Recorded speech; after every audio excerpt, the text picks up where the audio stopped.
Ladies and gentlemen, boys and girls, men who act like children of all ages, the Aquarium Society proudly presents to you the five-time podcast of the year, the MOY. And now, introducing your host, Cheer O'Donnell and Snake Harris.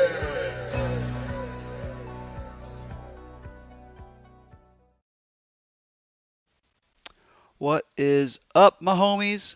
We have got a great show for y'all today. Welcome into the greatest podcast that no one wanted or asked for. Peter, you excited about the draft today?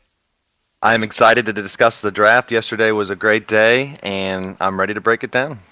Let's do it. Let's not waste any time. We're going to jump straight into this. We're going to break this down in order of draft. Here's what we're going to do. We're going to give you our 3 favorite picks, and we're going to give you our 3 least favorite picks, and then we're going to give you guys an overall grade on your draft.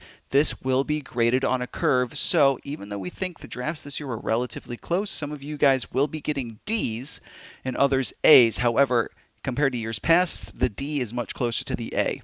So keep that in mind before you get too butthurt, but I don't know why me saying that is going to make any difference whatsoever. So, you ready to jump into it? Let's do it. All right, first up, we've got Todd Harris. Jake, I am your father. I am your father. All right, Peter, talk to me about your 3 favorite picks from his draft. My 3 favorite picks are No, C-Mac. not pricks, picks. Working on enunciating here. My 3 favorite picks are I got Mike Evans in the 6th. I liked C-Mac going first overall. And I like by passing on Mahomes at 1 and getting C-Mac, he was able to get elite and high-end talent at quarterback in Murray on the turn when he came back. Yeah, I agree. We're going to keep it short, but I do want to kind of talk with you a little bit about it. I love Kyler Murray, and I have him slated as my quarterback 1. Last year, he was on pace before his injury to be the quarterback 1, but he played through the injury and his performance suffered for it. So I love Kyler Murray, and I was sad that he didn't make it back to me. Let's go ahead and go through my 3 favorites. My favorites were, I loved George Kittle. I think that George Kittle is a needle mover. And in an 8-team league, you need people who move the needle. And by that, I mean difference makers at their position. George Kittle is going to outscore most tight ends in this league on a weekly basis. Love that. When healthy. Correct. But you know what? You don't play for third place, so go for it all. Joe Mixon. Love Joe Mixon where he drafted him. Joe Mixon was at the bottom of my tier list, and he is a high-risk, high-reward player. He's going to get all of the volume. Again, if he stays healthy, he's going to be great. Even if Joe Mixon sucks at real football, he will be good for fantasy football because of his volume. My last one was, he actually had his 3rd, 4th, and 5th round pick. Terry McLaurin was my biggest love. I think Terry McLaurin has got top 5 receiver upside. He has shown that he's an elite talent. He's playing with the best quarterback he's ever played with. He's going in with an elite defense. There's just a lot of weight. The Ryan, what is his name? Fitzpatrick. Thank you. Oh my gosh. Ryan Fitzpatrick locks onto his receivers. They did like this little greeting, get to know you thing for the locker room. And on the whiteboard, they put everyone's name and they said, my friends are. And Ryan Fitzpatrick put, my friends are Terry and Curtis. That's his receivers 1 and 2. No other names. It wasn't his wide receivers. It wasn't my receiving core. He put Terry. He put Curtis. He locks onto his wide receivers and he feeds them the rock. All right, who do you got for the least favorite on that one? It's got to be that your dad didn't have many bad picks. I dislike Tua Tagovailoa. I think he went in the 9th, maybe the 8th, and then Yep.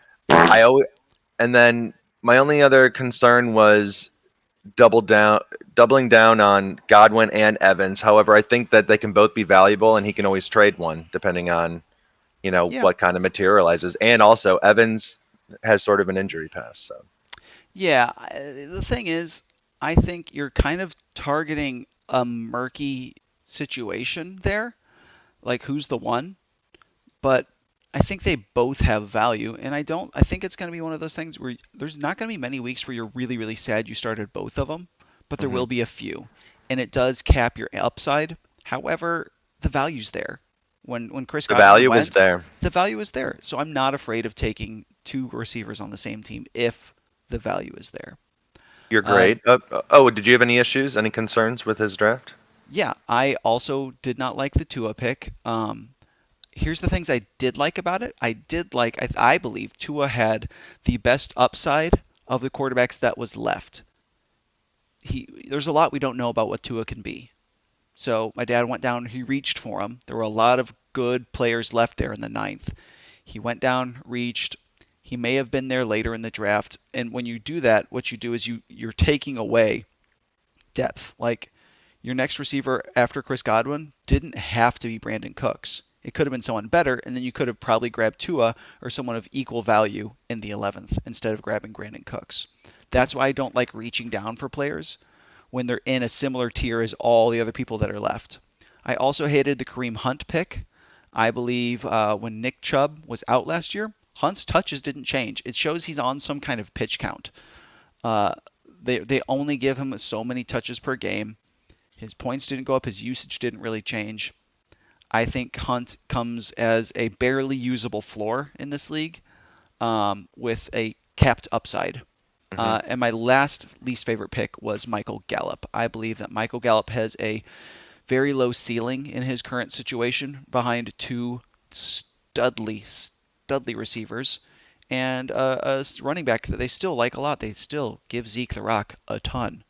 So I don't know. I think Michael Gallup requires an injury or two to be relevant. And I think even those then, are all it's going fair to points. be relevant as his ceiling. All right, So I give give the me your overall grade. draft, yeah, his overall draft grade. I love it. I love his draft. I gotta give it probably a B plus, A Okay. minus, somewhere in there. I'd probably say B, high I was B. thinking I was thinking A minus, B plus, right on the cusp. Yeah, I just don't like that in the middle rounds he had several picks that I just didn't love. There were people there that had high upside, but he chose people with usable floors, and then on the people that he did grab with upside, he kind of reached for them. So that's what I didn't love. But I think going down the stretch, he had a couple of great picks in the back half of his draft, but the middle, he kind of struggled. All right, let's take it to the next one here.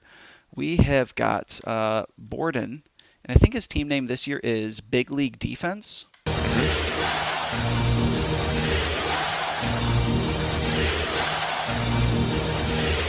All right, so go ahead and take us through your three favorite picks, Pete.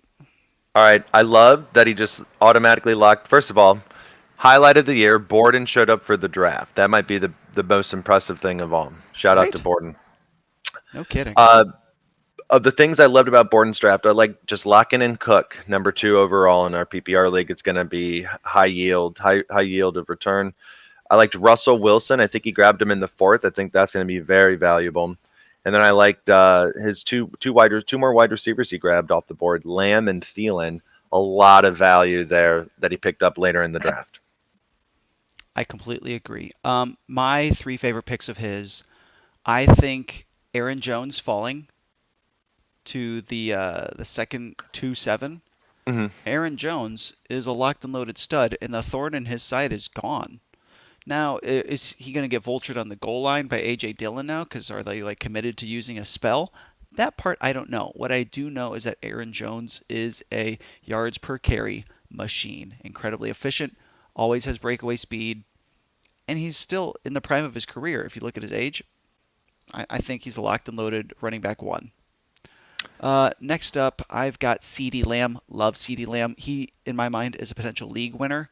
Those second-year wide receivers have one of the highest breakout rates of any position in the league. My next that I loved the value that he got at Ryan Tannehill. The only thing Ryan Tannehill has done is performed as a QB1 every year since we getting him started, and he doesn't get any respect. He was drafted as the last person in the tier of like potentially elite quarterbacks, and like, wait, you're gonna tell me that he gained weapons, Yeah. but you expect him to perform worse? Like, why is he drafted that low? I don't get it. Mhm. The He only gets issue, Julio Jones, and yeah, I don't know. Go ahead. the only issue I had with Aaron Jones is his strength of schedule this season. It's ranked as one of the hardest strength of schedules for running backs. Just throwing that out there. So I'm hoping Borden gets good return on that. I like the pick. I just know the strength of schedule is brutal, apparently. Apparently, I mean, strength of schedule is always great, always really tough until like guy injuries start happening and defensive Hmm. backs start falling, and just it It's true. changes. Um, Tell like me what you hated. yes, I hated Jalen Rager. Why? Just why? You could have literally picked him up off of waivers. There were so many still like potentially league-winning players when he drafted Jalen Rager, like people like Deebo Samuel, Antonio Brown, people like Tyler Boyd were there, people like Kenny Galladay, people like even Odell Beckham Jr. Like, I hate Kenny Galladay. I hate Odell Beckham Jr. But they could potentially win you a league. Hmm. Jalen Rager's just not gonna do that. And you could have been the homer. I know he's a TCU boy. You could have gotten him in the 17th, 18th, 19th 19th. round. I hated Pat Fryermuth. Borden tried to explain it to me. He's like, I think he's going to take over as the starting tight end for Pittsburgh. And I'm like, okay, then pick him up off waivers then. Why are you taking a backup rookie tight end? First off, if Pat Fryermuth were to have the starting job and he were to have the best rookie season for a tight end of all time, he'd likely finish as a tight end 6. That's that's the bottom half of our league. That's the bottom 2/3 of our league. Hmm. It's not good. Pick. Terrible, terrible pick. If this was Dynasty, great. I love the talent of Pat Fryermuth. I think he's going to be fantastic. I hate that pick this year. Terrible waste of a pick. Last one, Buffalo's D. You could have picked it up for free. Again, you could have picked him up off waivers. There's been no hype about Buffalo Bills D. I haven't heard anything about it. And there were other defenses there that I think are better. If you see something that you love in the Bills D, great, sure, go with it, but take him in the 19th. There's still players in the 16th round of this draft that are potential league winners, and that's what you have to do. In this situation, you have to go swing for the fences. You want to try and get a guy that's going to score you 15, 16 points per game in the 17th, 18th rounds. They're there. They're there every single year, and by taking a defense in that position, you reduce your chances of hitting big on those. My All right. issues with Borden's draft. You touched on 2 of them, Rager, and then also the fact that Pat Fryermuth was taken in the 13th, whereas I was able to pick up Noah Fant in the 14th, and then I got Dallas just dumb. Goedert in the 19th. Oh, we'll talk about Goddard later. Yeah, and then my only other issue was Hopkins over Diggs in. Or did I get that backwards? Was Diggs taken right? No, I think he took Hopkins over Ray Diggs took in Diggs. the 3rd. Ray took I think Diggs, he took. but Ray took him in the 3rd. So yeah, no. He took him in the 3rd, and so we have Hopkins the over target Diggs. monster. We have the target monster Stephon Diggs available, and he takes Hopkins. I just would have. I like the situation better for Diggs again this year. I think Hopkins has got an elite wide receiver or an elite quarterback throwing to him, just like Diggs does. I think that Hopkins' second year in the offense could expand his route tree a little bit more. Hopkins is still prime. I think Hopkins was safe and has upside similar to Diggs. If Hopkins is your guy, take Hopkins. I don't have a problem with it. Okay. It's not that big of a deal that I grade that pick out as anything less than an A. Speaking of Ray and his picks, let's talk about it. Ray this year is going with the team name the Monstars. Everybody get up, it's time to slam now. We got the real jam going down. Welcome to the Space Jam. Here's your chance, do your dance at the Space Jam. Alright. Alright, if I don't cut that one off, it goes for like another 45 seconds. Alright, so you want to give us your favorite 3 for Ray? I do. My favorite three, I love the Kamara pick. I just think it's so valuable. If you look at Kamara, he's caught over 80 passes in the past 3 seasons. I Mhm. love the Deontay Johnson pick. I think he might have gotten him in the sixth, Seventh. 7th, excuse me, 144 targets last year. I like AB. I think it was AB, and I know he was picked up in the double-digit rounds, and Yep. that's just gonna Round 13. that's got a potential to be a league changer. You talk about wanting to pick a guy later in the draft who can win the league. That's AB. And then Marquez Callaway. Big fan of him. Very trendy pick. He's shown that he has elite talent. Yeah. Let's see if it shows up during the season. Yeah, I agree. I think what I loved about his draft, I loved Deontay Johnson, same reasons. I loved Marquez Callaway. Again, 17th round, you're picking a guy who might win you a league.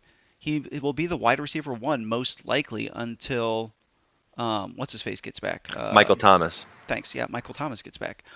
I think he's great. Great pick, Ray. I also loved Michael Carter. Ooh, excuse me. I love the Michael Carter pick, and here's why.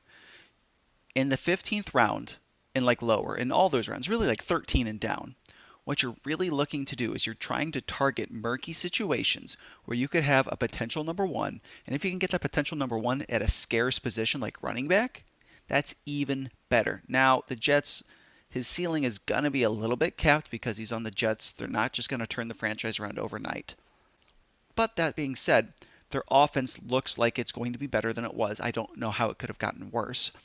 So he's going to have more touches potentially than Le'Veon Bell did the previous year. And Le'Veon Bell on the Jets was usable during the Adam Gase era, and that's saying something.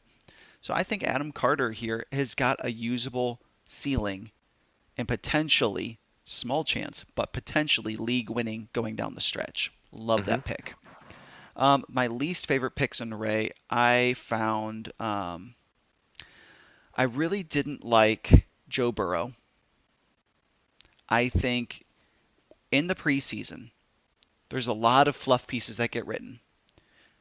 And all the advice that I hear from all my favorite fantasy analysts is that you ignore the preseason hype stories because it's just that.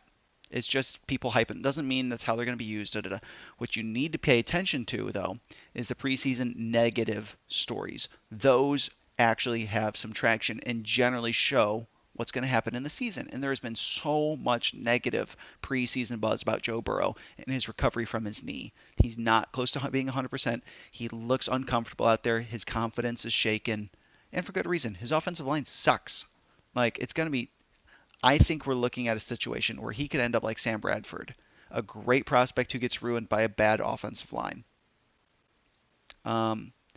It's potential, but this season I don't like the fact that all the negative buzz around him. I also hated the Baker Mayfield pick, just because again in the 16th round, like if Baker's your guy, I don't know why he would be. He's on a run first team, and his his receiving core is like meh at best. Sure, you could have drafted him in the 19th, him or someone of similar value in the last round of the draft. So I would have. There's not much because like you still haven't picked a defense and a kicker for Ray. So like sure, but maybe reach and grab Marquez Callaway at the 16. Don't give everyone else a chance to get him, and then you can grab Baker on the turn or someone of similar value.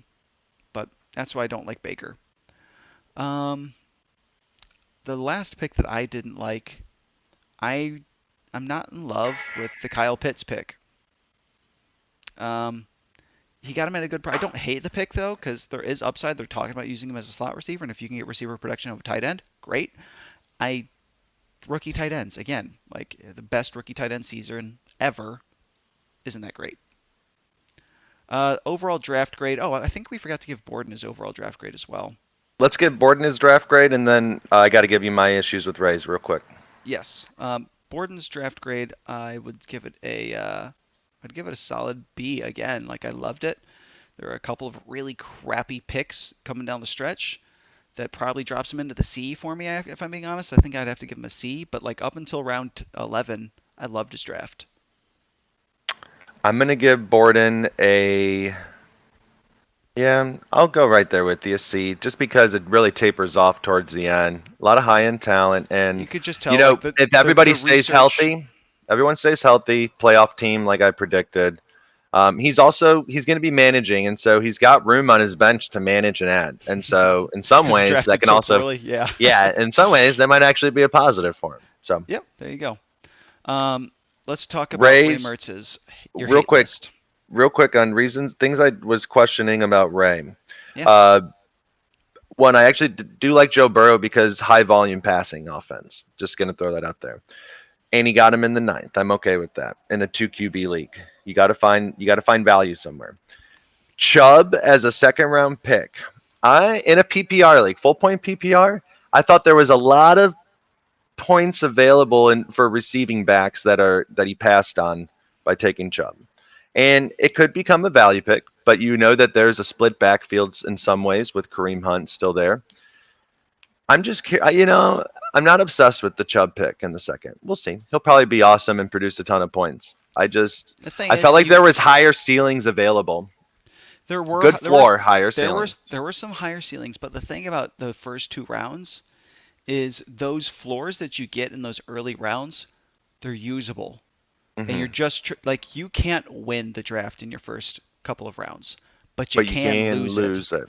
Ray avoided losing the draft with Nick Chubb. I love that pick. Got it. Ray's grade. I give it an A. The things that the picks I didn't like about Ray's was very nitpicky. I really had to try hard to find something I didn't like about Ray's draft. I got Ray as a B+, A-. Yeah, I would put Ray possibly as the best draft here. Let's keep moving on down. We've got next up Philly. Looks like he's keeping the same team name, and he is rocking out with the Goat Squad. Now, I'm not sure how familiar you guys are with the Screaming Goat, but I really think that's what we're going to be looking at with Dilly dilly. Dilly dilly. With his team. Dilly dilly. I think Phil was unprepared. I think he was clearly the least prepared person in the draft, and I thought it showed a little bit on his draft. Now, in the moment, I hated his team. Upon review, it's not as bad as I was thinking. There's some upside there. Let's talk about it. Who's your favorite picks of his? I love that he took Mahomes when he fell to him. Yep. I like Darren Waller in the second, and I like A.J. Brown in the fourth. I thought A.J. Brown is going to I think A.J. Brown's going to finish as a wide receiver 1 this year. A.J. Brown is produced. Wide receiver 1 is different for us. That's a top 8 wide receiver. Oh, okay. So I guess maybe he is a wide receiver too. I figured I saw him in that 8 to 12 range. A.J. Brown can be very efficient as a receiver. Doesn't catch a lot of balls, but produces a lot of yards and gets touchdowns. Yep. Darren Waller, big target monster out of the Las Vegas Raiders, and I think he secured a position that is hard to find elite production at. And obviously Mahomes, I just imagine being the number 1 QB this year. Yeah, I agree. My loves on Phil's team, I love Patty Mahomes. I mean, what's there not to love? The best player in the draft who's likely going to score the most fantasy points falls that low, and you pick him up. Like, it's just easy points in the bag. The next thing I loved Darren Waller.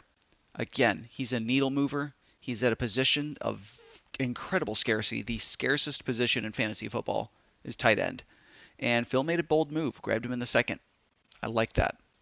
My other favorite by Phil might come as a surprise. I loved his DJ Chark pick. Now, looking back, I hated it. In the middle of the draft, I hated it because I was like, DJ Chark, there was like a list of like 10 names before DJ Chark. So I'm like, you really reached to grab him. But looking back and analyzing who it was that was actually there, DJ Chark is in a similar tier of all the guys that were available to him at the 10th round. And what he did by grabbing DJ Chark is he targeted a murky situation and came away with what might be a potential number 1 receiver on a team that's going to be throwing a lot. And we know DJ can produce at an elite level because he's done it before. And he's got a new quarterback this year. So he was playing with an injury and an injured quarterback, like double injury last year.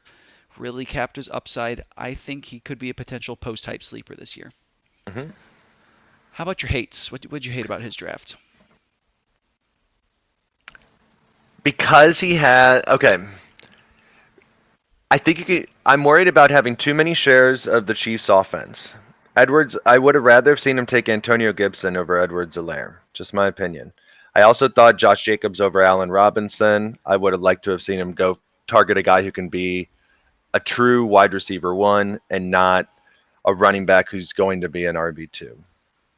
Yep. And then I believe he took Chase Edmonds over J.K. Dobbins. That looks like a smart pick now, knowing that J.K. Dobbins is just at a season-ending injury. Rest in pieces.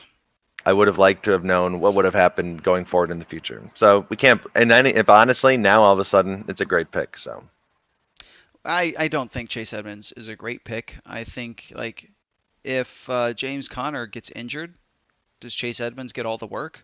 No. Arizona's proven that they don't trust Chase Edmonds to handle all the work. It's going to be whatever his name is, Eno Smith or something like that. what else did you dislike? That wasn't actually on my hate list. I just disagree. I think Chase Edmonds could have an Austin. He's got a potential to have an Austin Eckler's type of breakout season here, potentially. I disliked. I mean, I agree. My least favorite pick of his was the Trevor Lawrence pick. He went down and reached when Ryan Tannehill was right there, and it just felt like. I was talking to Phil, and I was like, Philly, you have what I call mystery box syndrome.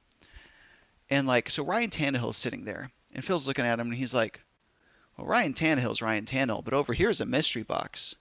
And this mystery box could be anything. It could even be Ryan Tannehill. I'm like, bro, just take the fucking Ryan Tannehill then. Like, you're saying this is going to be Ryan Tannehill or worse. So I'm going to take that one. What?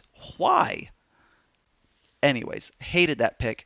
And by taking that pick, he forced himself into an interesting position where A.J. Brown is wide receiver 1, and his 2 and 3 are actually kind of risky picks. I love them for a potential breakout. Chase Claypool could be one of the best values in this draft. Jerry Jeudy could be one of the best values in this draft. But you're relying on lottery ticket when you could have had a proven commodity in the 6th round. Don't love that.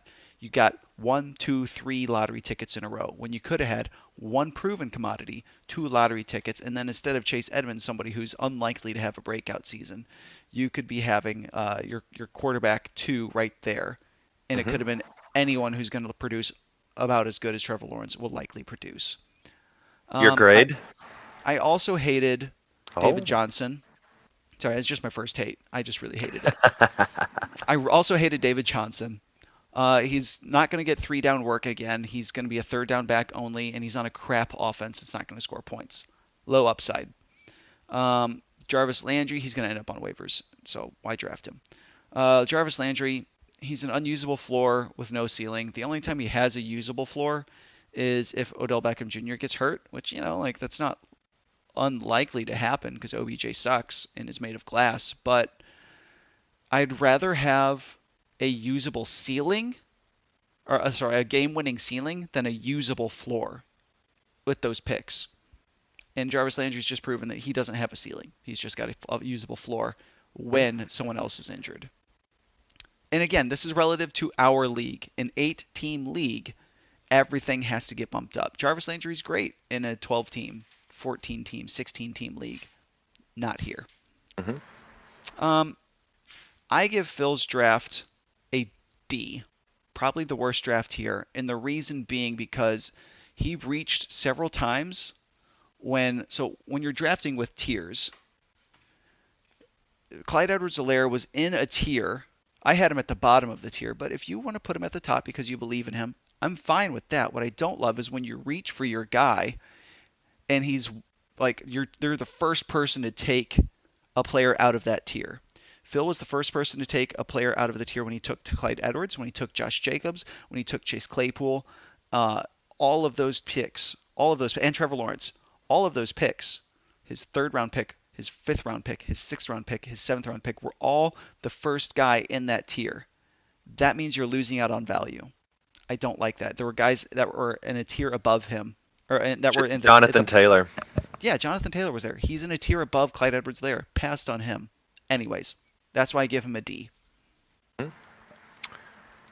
I give him a D. I'm right there with you. I'm not arguing That's- that in any that's way. why. There's His- no argument His here. picks. The thing is, I don't hate his picks. I hate when he picked his picks.